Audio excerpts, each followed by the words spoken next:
Assalamualaikum warahmatullahi wabarakatuh. Kami dari kelompok 4 akan mempresentasikan materi tentang pasar persaingan sempurna. Materi ini membahas bagaimana mekanisme pasar bekerja dalam kondisi persaingan yang ideal. Langsung saja kita masuk ke pembahasan pertama. Di sini ada pengertian pasar persaingan sempurna. Pasar persaingan sempurna adalah struktur pasar di mana terdapat banyak penjual dan pembeli. Produk yang dijual belikan bersifat seragam atau homogen serta tidak ada pihak yang dapat mengaruhi harga pasar. Lalu ciri-ciri pasar persaingan sempurna: yang pertama, terdapat banyak perusahaan di pasar. Yang kedua, perusahaan adalah pengambil harga atau price taker. Yang ketiga, menghasilkan barang yang serupa atau homogeni. Yang keempat, pembeli memiliki pengetahuan yang sempurna mengenai pasar. Yang kelima, setiap perusahaan mudah keluar masuk pasar.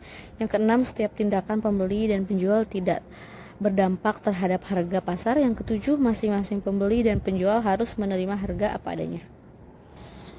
Lalu selanjutnya ada kelebihan dan kekurangan. Kelebihan pasar persaingan sempurna. Yang pertama, efisiensi produksi atau alokasi sumber daya. Barang diproduksi dengan biaya terendah dan sumber daya digunakan seoptimal mungkin sesuai kebutuhan masyarakat. Yang kedua, harga terjangkau bagi konsumen. Harga ditentukan pasar dan sama untuk semua, tidak ada penjual yang bisa menaikkan harga semaunya. Yang ketiga, tidak ada pemborosan biaya promosi. Karena produk seragam, penjual tidak perlu mengeluarkan biaya iklan atau pemasaran berlebihan. Yang keempat, informasi terbuka, semua pihak tahu kondisi pasar sehingga konsumen tidak tertipu dan produsen tahu standar biaya produksi. Yang kelima, distribusi pendapatan relatif merata, tidak ada pihak yang menguasai pasar dan mengeruk keuntungan berlebih secara terus-terusan. Lalu kekurangannya adalah kurang inovasi produk karena barang harus seragam. Produsen tidak termotivasi mengembangkan kualitas atau jenis barang baru. Yang kedua, tidak cocok untuk industri skala besar. Barang yang butuh modal sangat besar sulit berkembang karena bebasnya pesaing masuk pasar. Yang ketiga, tidak ada perlindungan bagi produsen kecil. Jika harga pasar jatuh, produsen kecil langsung mengalami kerugian berat dan sulit bertahan. Yang keempat, hanya modal teori. Sangat jarang ditemukan dalam bentuk murni di dunia nyata, kebanyakan hanya mendekati ciri-cirinya saja. Lalu ada penentuan harga dan kurva permintaan. Harga ditentukan di titik pertemuan kurva penawaran atau S dan permintaan atau D seluruh pasar, menghasilkan harga keseimbangan P yang berlaku untuk semua penjual dan pembeli.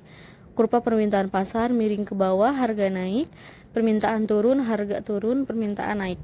Lalu ini ada kurvanya. Selanjutnya ada penentuan harga dan kurva permintaan. Masih sama kayak yang di atas, yaitu masih sama kayak yang tadi, kurva permintaan perusahaan garis lurus mendatar horizontal, artinya bisa jual berapapun jumlah barang, harga tetap sama. Kalau naikkan harga sedikit saja, pembeli pindah ke penjual lain. Lalu ini ada permintaan kurvanya. Dan selanjutnya ada contoh nyata nih, pasar komoditas pertanian seperti ini, pasar persaingan sempurna, seperti beras, gandum, sayuran segar, atau pasar logam mulia. Dampak bagi konsumen dan produsen: yang pertama ada dampak bagi konsumen, harga naik, daya beli itu jadi turun, pengaruh bertambah, kesejahteraan menurun. Harga turun, daya beli naik, biaya hidup lebih ringan, kesejahteraan meningkat. Dan yang kedua ada dampak bagi produsen, harga naiknya itu keuntungan bertambah, produksi ditingkatkan. Kalau harga turun, keuntungan berkurang atau rugi, produksi dikurangi atau dihentikan. Selanjutnya, studi kasus pasar persaingan sempurna. Kami mengambil persaingan pedagang sayur di pasar tradisional. Di pasar tradisional terdapat banyak pedagang sayur yang menjual produk hampir sama, seperti cabai, tomat, kangkung, dan bayam.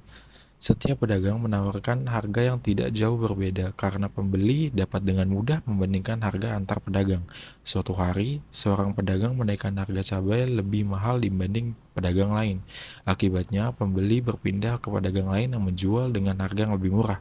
Karena dagangannya sepi, pedagang akhirnya menurunkan harga agar dapat kembali bersaing. Sementara itu, jika harga cabai di pasar naik, akibat pasokan berkurang, semua pedagang ikut menjual dengan harga yang lebih tinggi sesuai harga pasar. Kesimpulan yang dapat kami miliki, pasar persaingan sempurna adalah struktur pasar yang terdiri dari banyak penjual dan pembeli dengan produk yang homogen sehingga tidak ada pihak yang dapat menentukan harga sendiri. Harga ditentukan oleh mekanisme permintaan dan penawaran pasar. Pasar ini memiliki kelebihan berupa efisiensi produk, harga yang relatif lebih murah, serta persaingan yang sehat. Namun, pasar persaingan sempurna juga memiliki kekurangan, seperti kurangnya inovasi produk dan sulit ditemukan secara murni dalam kehidupan nyata. Dengan memahami pasar persaingan sempurna, kita dapat mengetahui bagaimana mekanisme pasar bekerja serta dampaknya terhadap produsen, konsumen, dan perekonomian. Terima kasih buat teman-teman yang sudah meluangkan waktu untuk menonton video kami. Semoga materi yang kami sampaikan akan berguna bagi teman-teman di lain waktu. See you next time.